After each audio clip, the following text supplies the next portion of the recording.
पहली बार जब मैंने पद्म पुराण पढ़ा सन 1980 की बात है, 80 में पूज्य गुरुदेव ने मुक्तागिरी में पढ़ने दिया, पहली बार पढ़ रहा था।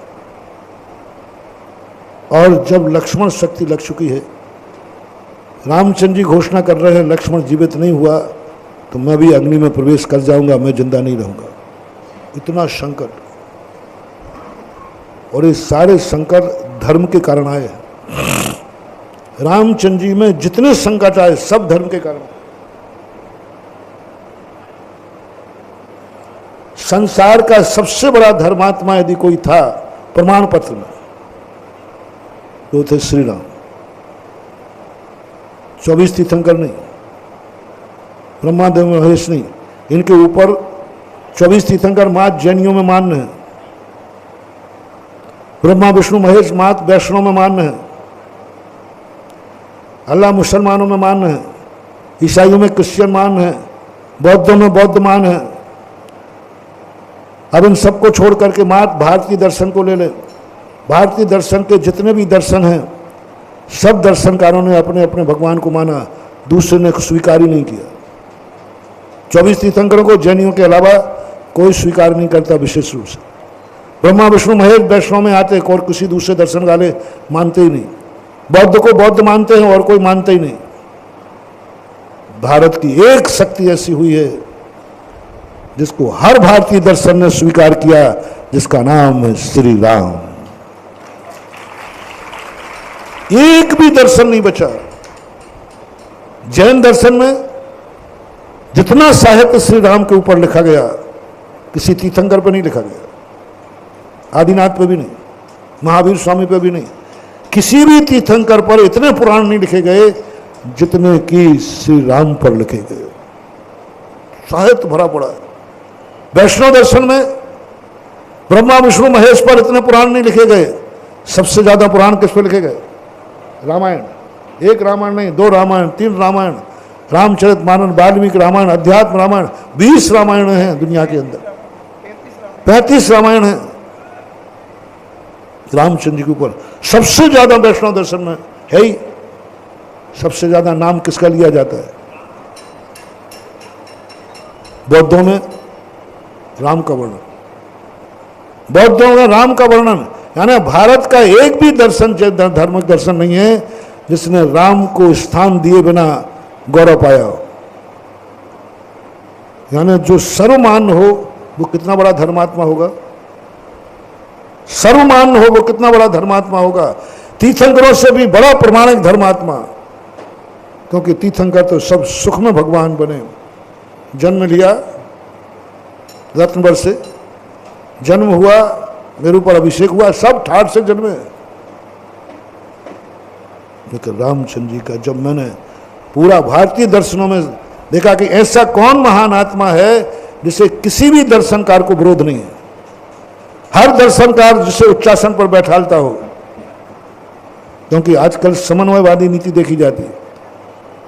कौन व्यक्ति है जिसे सब लोग मानते हो, कोई विरोध नहीं हो?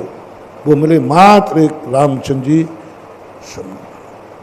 यानी सर्व दर्शनकारों से प्रमाणिक रामचंद्र जी धर्मात्मा हैं, अच्छे पुरुष हैं, महान पुरुष हैं। अब एक और बता दो, संसार में सबसे ज्यादा दुखी कौन है?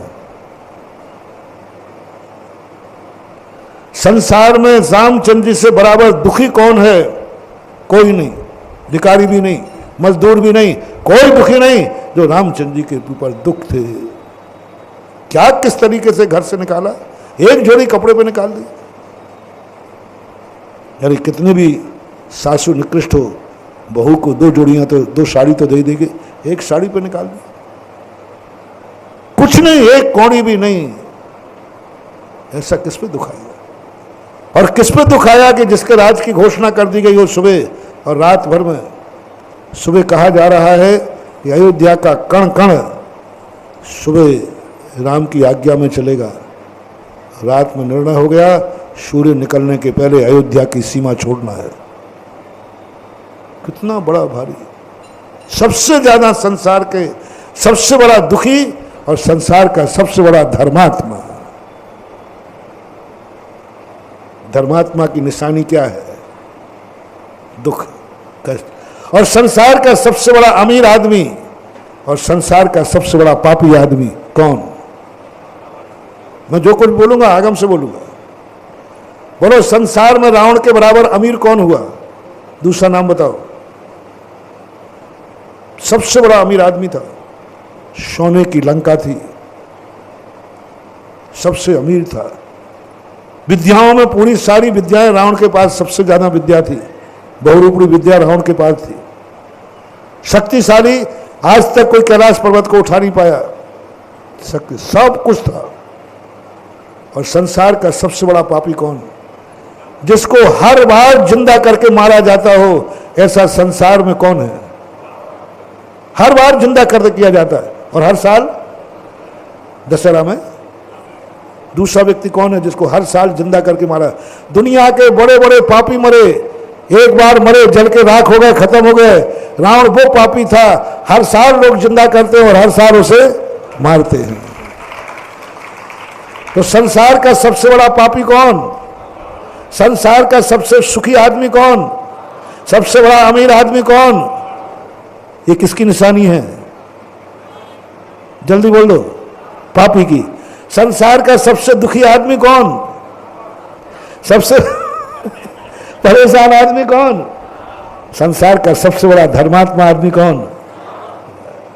समय आपका हो गया।